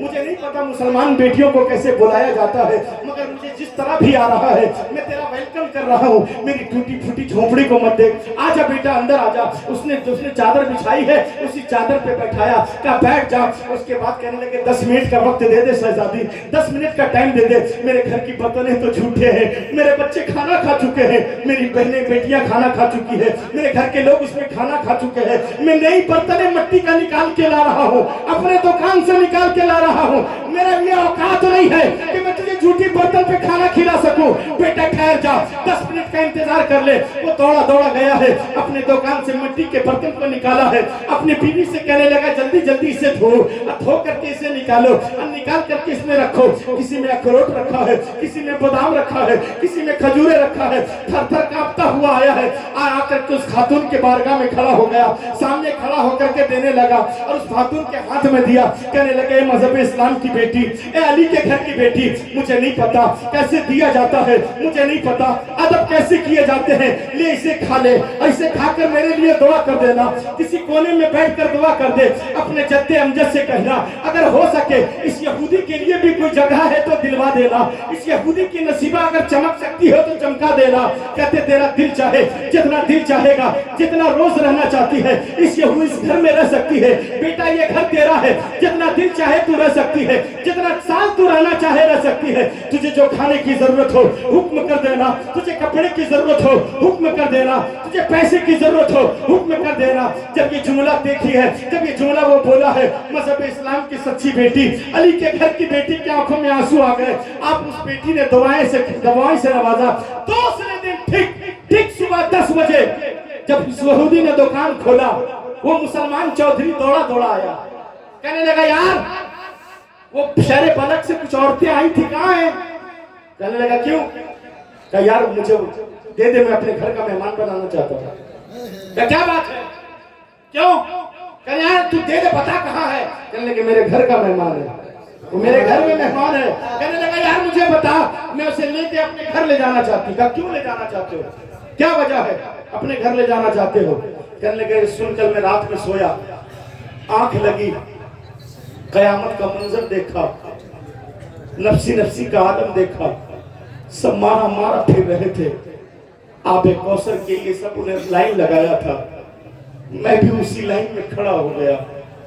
मुस्तफा जाने रहमत के करीब जाता, मुस्तफा जाने रहमत मुझसे पूछते कौन है? मैं कहता या रसूल अल्लाह मैं आपका उम्मती हूँ, या रसूल अल्लाह मैं आपका उम्मती हूँ। मुस्तफा जाने रहमत कहते सजरा है तो दिखाओ, नहीं तो निकल जाओ। जरा समझो इश्क क्या है, जरा जानो सैयदों से प्यार कैसे किया जाता है। कहते मैं फिर लाइन में लगा, बड़ी भीड़, नफसी नफसी का आलम।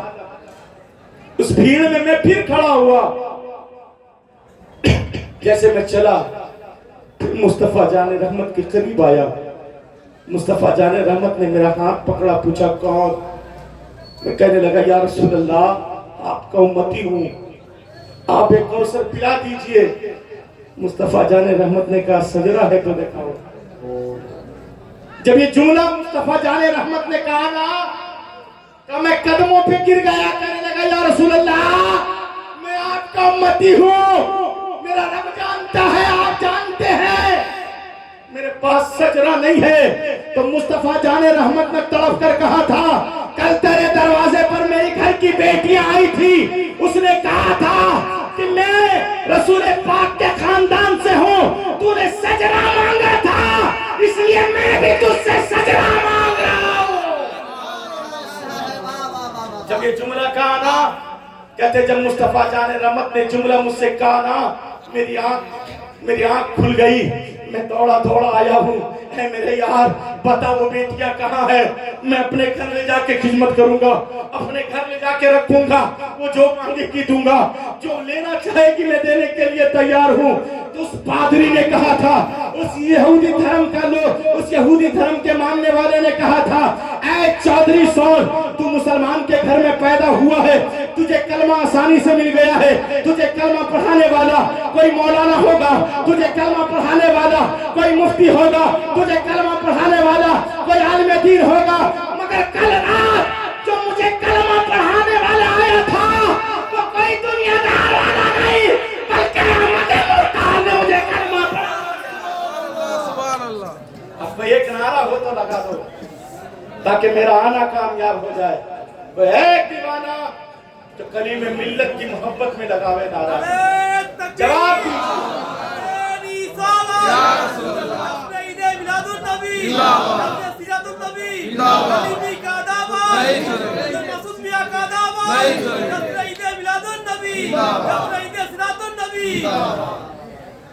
कहने लगे सुन,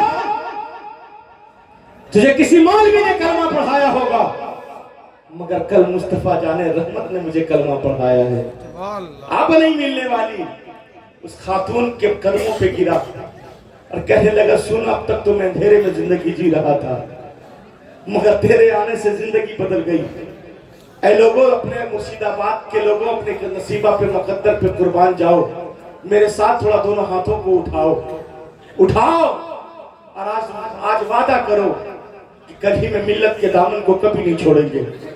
जरा बुलंद आवाज से कहो कि नहीं छोड़ेंगे, कभी नहीं छोड़ेंगे। तुम्हें इनके दादा के बारे में नहीं पता, वो काबुल से आया हुआ वो सैयद, वो अली का बेटा, उस दौर में आया था जिस दौर में जाहिलियत थी, उस दौर में आया था जिस दौर में सड़कें कच्ची थी, मकाने कच्चे थे, लोग यहाँ से वहां नहीं जा सकते थे। आज मुर्शिदाबाद से कलकत्ता जाना है तो ट्रेन से जाते हैं, मुर्शिदाबाद से अगर कलकत्ता से अगर हमें हैदराबाद जाना है प्लेन से जाते हैं।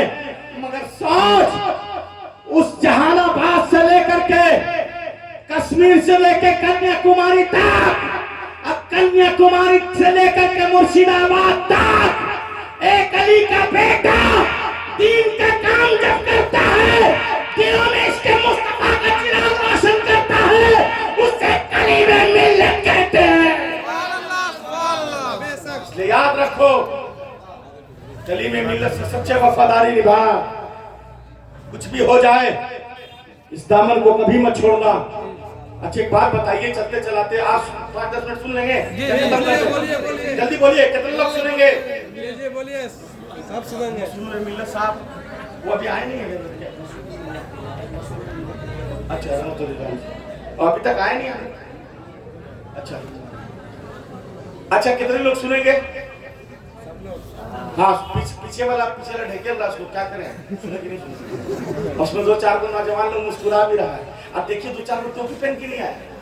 अरे वाह, ये तो हादसा। टोपी काहे नहीं पहना? ससुरा रहा है, दुआ कर देंगे शादी हो जाएगी। अभी हंस रहा है, शादी करके देखो ना, घुटना पकड़ के रहेगा। एक नई शादी हुई एक खातून की, एक लड़की की, और उसके शोहर है रात में जब सोए तो घुटना पकड़ के सोए। पहले ही दिन घुटना पकड़ के सो गया। सुबह उठी, अपने अब्बा को फोन लगा, कहने लगा बाप पैसा डूब गया, माल 2 नंबर मिल गया, ये तो चाइना का माल है। कहले क्या हुआ बेटा? कहा आपने हीरो होंडा दिया है, हीरो समझ के दिया। कहने लगे अम्मा अब्बा इसको बीमारी है। कहा कौन बीमारी है? कहा बहुत खतरनाक बीमारी है, बाप का कलेजा हिलने लगा, अभी 2 ही दिन हुआ है, 1-5 लाख खर्चा किए हैं और इतना अपाहिज दामाद कैसे मिल गया? दिखने में तो ठीक ठाक लग रहा था, इंसान था एकदम, अच्छा से उठ बैठ रहा था। कहने लगे नहीं अब्बा बहुत बड़ी बीमारी। कहा बेटा कौन सी बीमारी है? टीबी है? कहा नहीं अब्बा। बाप और डर गया। कहा बाप। कहा अच्छा बेटा कौन बीमारी? कैंसर है? कहा नहीं अब्बा कैंसर भी नहीं है। कहा पानी बताते काहे नहीं? आपका बीपी हाई कर रही है, बाप को हार्ट अटैक आ जाएगा। कहा कौन बीमारी? कहा अब्बा ये जब सोते हैं तो कुछ पकड़ के सोते हैं। अब शादी नहीं ना हुई है, जब करोगे ना तो कुछ पकड़ के तुम भी सोओगे। दुआ कर देंगे इंशाल्लाह जल्दी फटाफट शादी हो जाएगी। जरा सुनो आप, आज पूरी दुनिया में अमनो अमान की बात किसने सिखाई? हिंदुस्तान में किसने सिखाई अमनो अमान की बात? किसने ये सिखाया कि हिंदू भाई भी यहां आए तो लंगर में बैठकर खाए, कोई छोटा जाति का भी आए तो लंगर में बैठ करके खाए? आपको एक इतिहास बता करके जा रहा हूं मुर्शिदाबाद के नौजवानों। तुम इंस्टाग्राम चलाने वाला ये नौजवान और वो नाचने वालों को फॉलो और शेयर करता है, ये नौजवान ड्रामा बाज वीडियो बनाने वालों को शेयर करता है। कभी हो सके तो उसमें कुरान का तर्जमा सुन लिया करो, हो सके तो हदीस पाक याद कर लिया करो। इंस्टाग्राम चलाना, इंस्टाग्राम ये यहूदी का बनाया हुआ इंस्टाग्राम है, ये इसे लॉन्च किया गया है। और इंस्टाग्राम में आजकल की हमारी बेटियां, मुसलमान बेटियां दोस्त बनाती है, फ्रेंडशिप, ये हराम है। शरीयत ने कभी इजाजत नहीं दी है कि किसी भी नौजवान लड़के के साथ दोस्ती की जाए। मगर ये नौजवान चुपके चुपके चलाएगा, माँ बाप को दिखाएगा, कहा अम्मा पसंद किया, देखिए कितना बेगैरत नौजवान है। मगर सुनो, आज ये एकता किसने बनाया? ये एकता के मंच पे हमें कौन लाया? इस दरबार पे कोई भी आए, नीचे जाति का है, ऊपर जाति का है, कोई भी आए, मगर एक इतिहास सुनो। जो पढ़े लिखे होंगे, जिसने बीएससी पढ़ा होगा, वो मुझसे सुने। 2 मिनट की तकरीर बता के जा रहा हूं। एक जमाना ऐसा ब्राह्मणों का भी रहा है कि नीचे जाति के लोग जब मंदिरों में जाया करते थे, उनकी बेटियां जाया करती थी तो उनका कपड़ा उतरवा लिया जाता था। ये हिंदुस्तान का इतिहास है। जरा सोचो कि ब्राह्मण पंडित अपने मंदिर के अंदर में किसी भी नीचे जाति, हरिजन हो, बढ़ी हो, चमार हो, चाहे किसी भी जाति, छोटा जाति की बेटियां जब मंदिर के अंदर प्रवेश करती थी तो उसका ऊपर का कपड़ा उतरवा लेता था। अब ब्राह्मण का बेटा ये देख करके उसके साथ मस्ती किया करता था। ये जुल्म किसने किया है? क्या मुसलमानों ने किया? क्या मुसलमानों ने किसी के कपड़े उतारे? आज मुसलमानों की मस्जिद को तोड़ देते हो, आज किसी मजार पे तोड़ देते हो। अब सही जगह तुम्हारा टाका भिड़ा है। अब तक तो तुम दीवारों से टकरा रहे थे, अब ट्रांसफार्मर में भिड़े हो। अजमेर में टकराओगे, तेरा बाप जोगी जयपाल वो नीचे आ गया, मार चप्पल, मार चप्पल। वो नीचे आकर के अब्दुल्ला बियाबानी बन गया। तुमको कितना चप्पल पड़ेगा, तुम कौन बानी बनेगा वही जानेगा। मगर जरा सोचो, यह हिंदुस्तान की तारीख है कि पहले के जो ब्राह्मण थे अपने मंदिरों के अंदर कोई नीचे जाति की लड़की जब पूजा करने के लिए जाती थी, उसके कपड़े उतरवा लिए जाते थे, उसे लंगर अंदर भेजा जाता था। मगर एक मजहब इस्लाम का नौजवान जिसे मुसलमान कहते हैं, जब वो हिंदुस्तान में अपनी हुकूमत करने के लिए आया तो जब उस बेटियों के साथ जुल्म हो रहा था, उसने ये नहीं देखा ये मुसलमान की बेटियां हैं, ये नहीं देखा ये हिंदू की बेटी है, ये नहीं देखा ये अमीर की बेटी है या गरीब की बेटी है। उसने सिर्फ देखा ये बेटी है, इसके साथ जुल्म हुआ है। जानते हो, उसने ऐलान किया था आज के बाद किसी भी धर्म की बेटियों के कपड़े नहीं उतारे जाएंगे। अगर इज्जत की तार, इज्जत के कपड़े अगर किसी ने फैलाया है, तब वो मुसलमान नौजवान कोई और नहीं बल्कि हजरत टीपू सुल्तान के नाम से जाने गए। बड़ा इतिहास, अमन और पैगाम तो हमें इसी तरह से मिला है। अल्लाह वालों ने हमें ये पैगाम दिया है, और सुनो चलते चलाते माँ से मोहब्बत करना सीख लो। जिनके जिनकी माँ है खुदा की कसम माँ से ऊंची आवाज में बात नहीं करना। चलते चलाते मेरे लगभग 1.5 घंटा बोल चुका हूं मैं। ये 12:37 हो गए हैं, 1.5 घंटा बोल दिया है, 10 मिनट और बोलूंगा। सुनेंगे? कितने लोग सुनेंगे? बोलिए, पूरा रात बोलेंगे। हाँ आप तो कहे ना बोलिएगा, एकदम बोलिएगा। वो अब्दुल कादिर भाई पूरा अंदर मुस्कुरा रहे हैं, वो जान रहे हैं कि फेफड़ा फटेगा।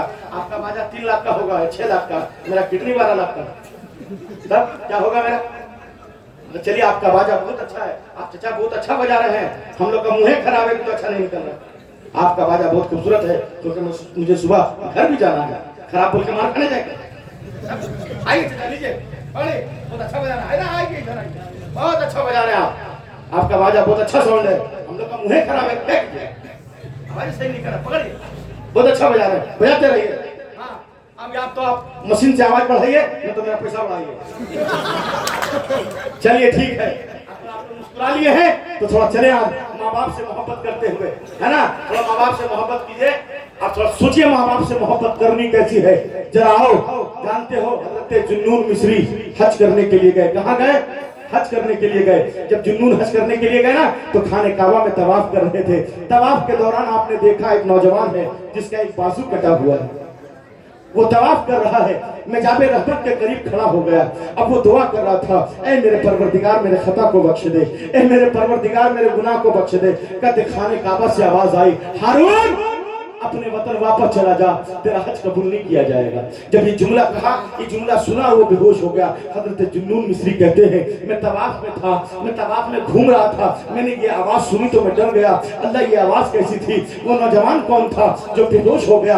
कहते मैं तवाफ में मैं चक्कर लगाता रहा, 7 चक्कर के बाद में उठा, मैं तलाश करने लगा वो हाथ कटा हुआ नौजवान कौन है। कहने लगा वो इतनी भीड़ थी मुझे नहीं मिला, अब मेरी दिल की बेचैनी बढ़ गई, मैं पता लगाने लगा वो नौजवान कौन है जिसका एक बाजू कटा था। गैब से आवाज आई थी, हारून अपने वतन वापस चला जा, तेरा हज कबूल नहीं किया गया है। कहने लगे उसका नाम हारून है। ये आवाज कौन सी थी? वो बेहोश हो गया, चीखे मारता रहा, रोता रहा, सबको पटकता रहा। कहने लगे मैं तलाश करता रहा, मगरिब की नमाज पढ़ी, मैं फिर तलाश किया, मुझे नहीं मिला। इशा की नमाज पढ़ी, मैं फिर तलाश किया, मार्केट में ढूंढा, नहीं मिला। मैं फजर की नमाज पढ़ी और मक्के के बाजारों में खोजना शुरू कर दिया, मुझे वो नहीं मिला। मैं मक्के से बाहर निकल गया, मैं बाहर गांव के तरफ गया, गांव के तरफ लोगों से पूछा तुम हारून नाम के नौजवान को जानते हो जिसका एक बाजू कटा है, उसे पहचानते हो? सारे लोगों ने कहा था हुजूर हम नहीं जानते कौन हारून है, किसका बाजू कटा हुआ है। कहते मैं मक्के से बाहर निकला, बस्तियों में ढूंढना शुरू किया, वो नौजवान कौन है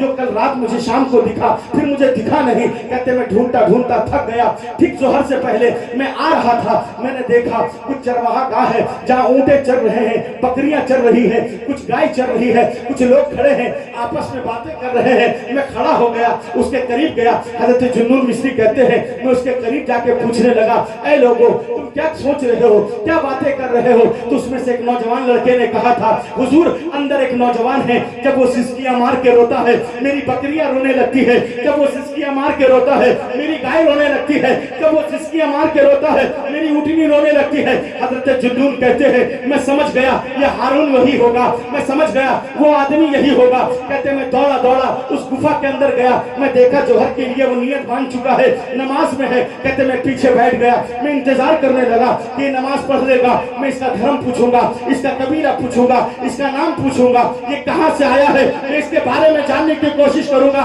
कहते उसने सलाम फेरा, अस्सलाम वालेकुम, अस्सलाम वालेकुम रहमतुल्लाह।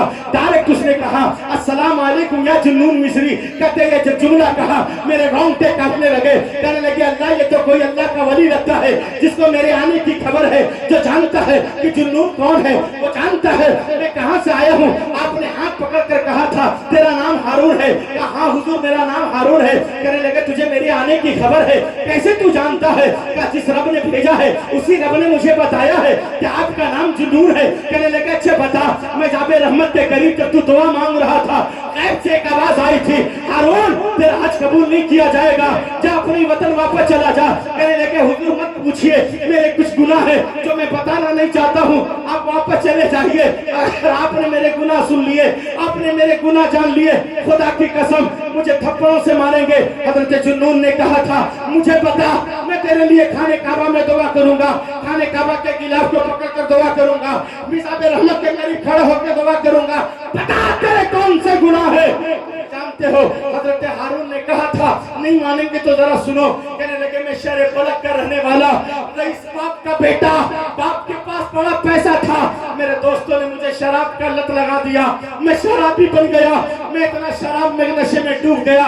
रमजान का महीना था, मैं शराब पी करके आया था, जानते मुझे बड़ी भूख लगी थी, मैं नशे के आलम में था, मेरी माँ 4 बजे तंदूर पे रोटियां सेक रही थी, मैं नशे के आलम में गया, अपनी माँ के पास गया और कहने लगा माँ मुझे रोटी दे दे, बड़ी भूख लगी है।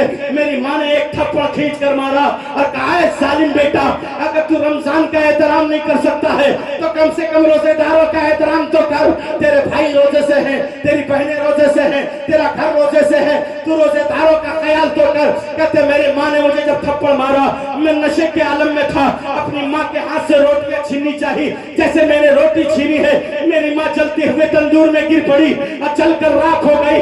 कहते मैं नशे के आलम में था, लोगों ने मुझे पकड़कर कमरे में बंद कर दिया, गैब से आवाजें आ रही थी, आइए कितना नालायक बेटा है, आइए कैसा बेटा है, कितना जालिम बेटा है।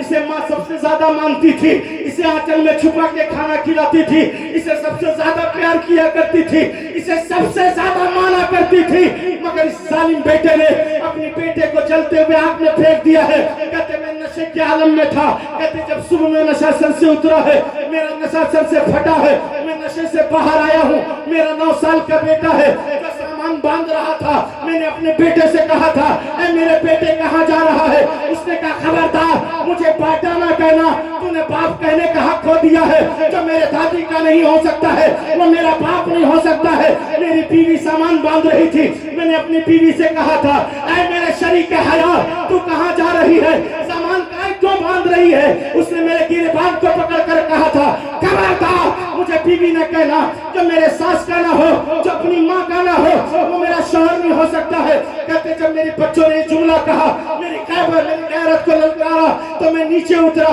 मैं जनाजे के करीब जाना चाहा, मेरे भाइयों ने कॉलर को पकड़ कर कहा था हाय सालिम बेटा कैसा बेटा है, तुझे माँ सबसे ज्यादा मानती थी, सबसे ज्यादा प्यार करती थी, सबसे ज्यादा तुझे अगर तू नहीं आता था रात का खाना माँ इंतजार करती थी, जब जब तू लेट से आया है माँ भूखी रह जाती थी, जब जब तू लेट से आया है माँ जागी रहती थी, मगर तू कितना नालायक बेटा है, अपनी माँ को जलते हुए आग में फेंक दिया है।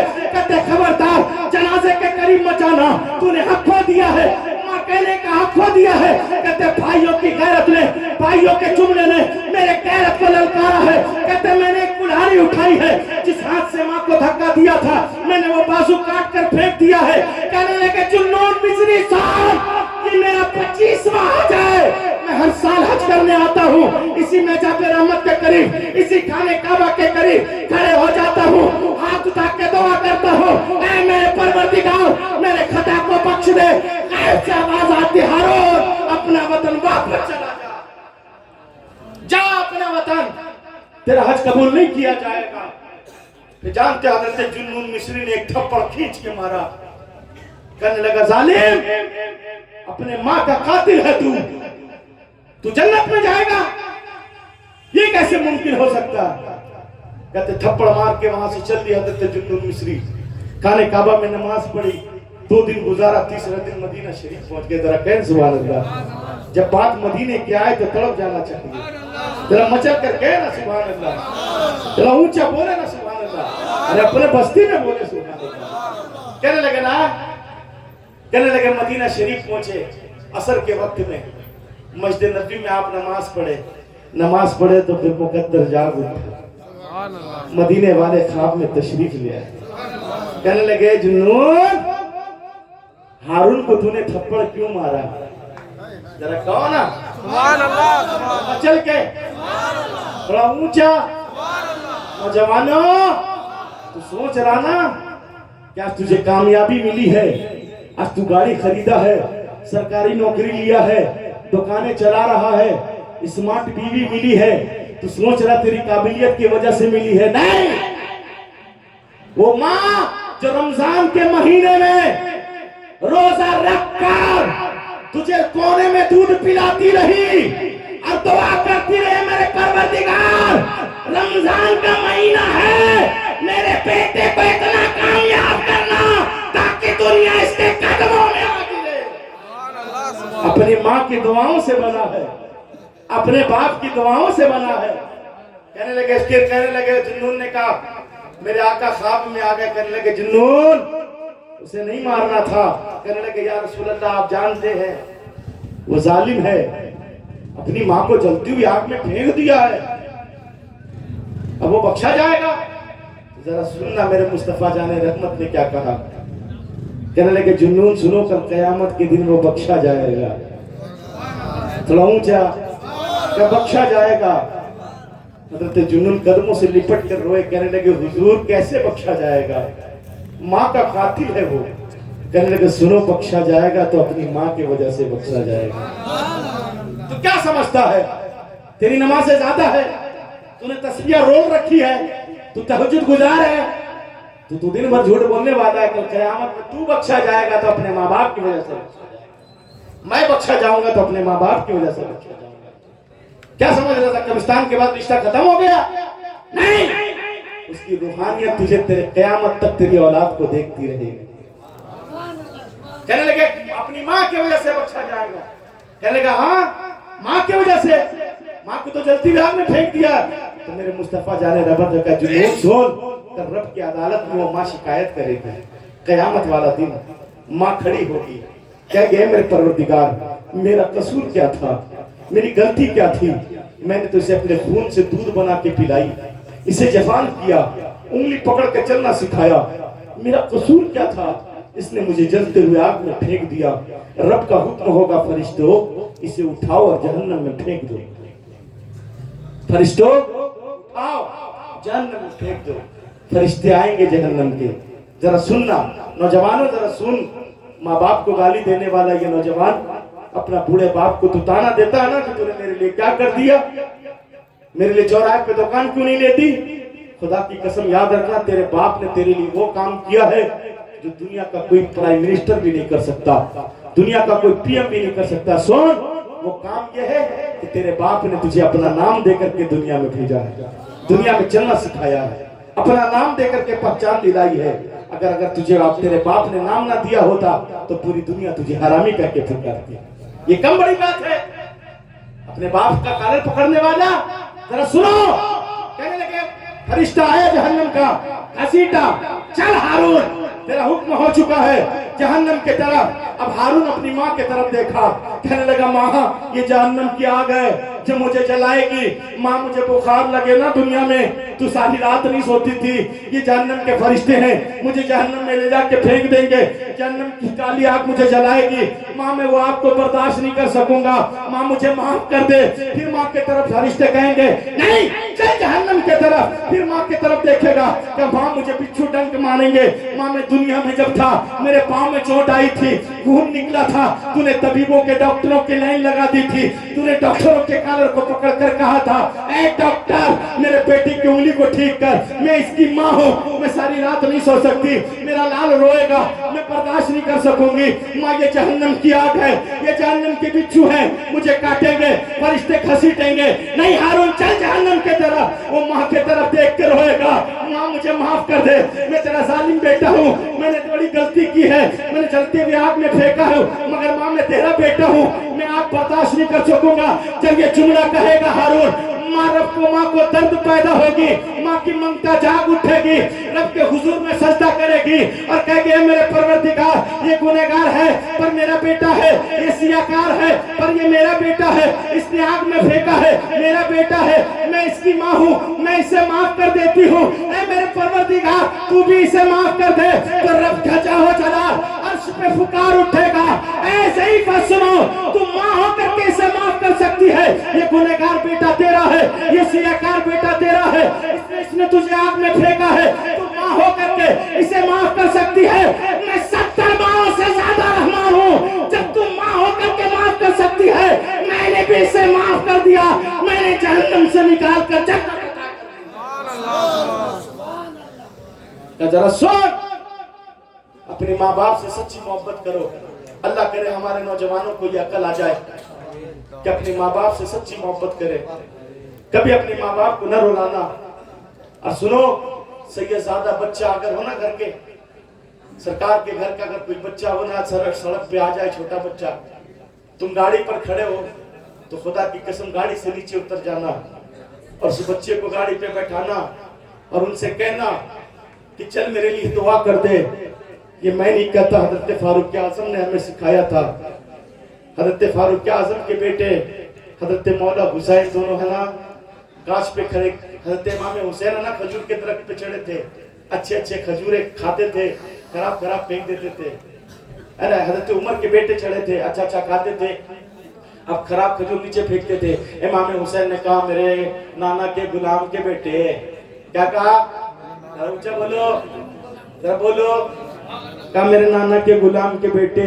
बच्चा बड़ा सच्चा होता ना, दिल पे लग गई बात। जब लग गई ना तो थोड़े थोड़े गए हजरत फारूक आजम के बेटे, करने लगा अब्बा हुसैन ने बहुत बड़ी बात कही थी। करने लगे क्या कहा बेटा, कहा मेरे नाना के गुलाम के लड़के।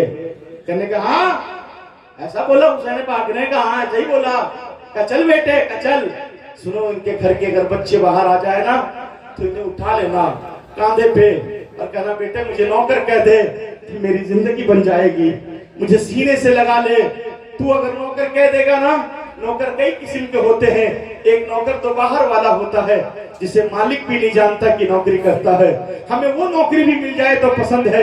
सैयदों के घर के बाहर की नौकरी मिल जाए, हम अंदर नहीं आना चाहते। हमें बाहर वाली नौकरी मिल जाए तो मेरे मुकद्दर समझ जाएंगे, मेरी किस्मत समझ जाएगी। कहने लगे सुनो, कहने लगे क्या ऐसा बोला है, कहा ऐसा ही बोला, मेरे नाना के गुलाम के लड़के।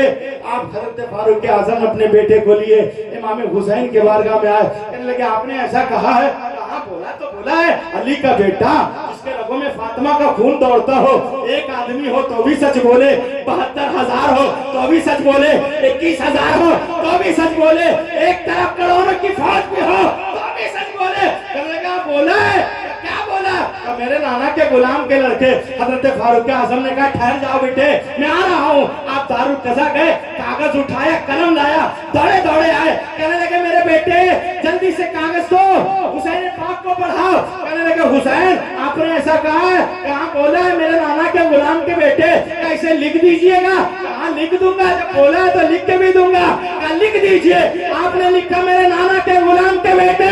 हजरत फारूक आजम ने अपने बेटे को कागज देकर कहा था, ए बेटे सुनो, मुझे गुलामी का सर्टिफिकेट मिल गया है, मैं दुनिया से जाऊं तो मेरे कब्र में